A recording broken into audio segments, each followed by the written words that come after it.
अगर आप भी चाहते हैं कि आपन म्यूजिक के वीडियो सबसे पहले आप तक पहुंचे, तो लाल बटन को दबाकर चैनल को सब्सक्राइब जरूर कर ले और साथ में बेल आइकन को दबाना ना भूलें।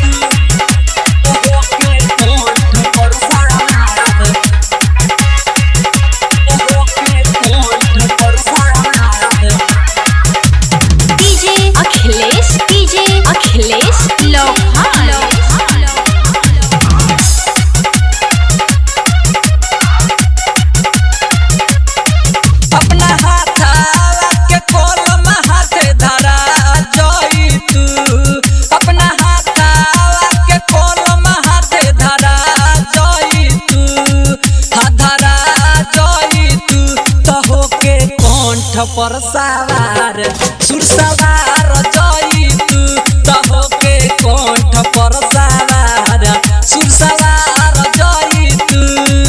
अपना हाथ के कलम हाथे धरा जई तू अपना हाथ के कलम हाथे धरा जई तू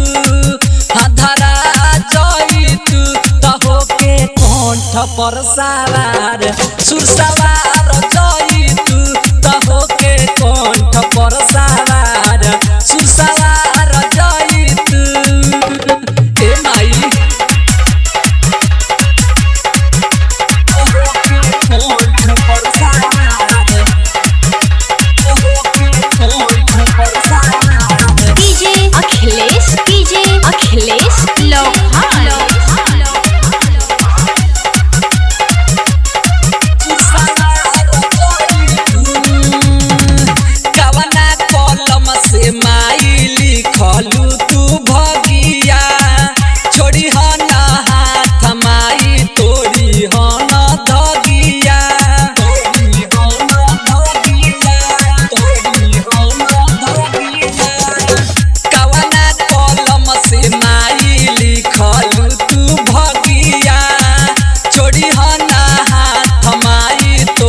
पर सवार सुर सवार जई तू तहो के कंठ पर सवार सुर सवार जई तू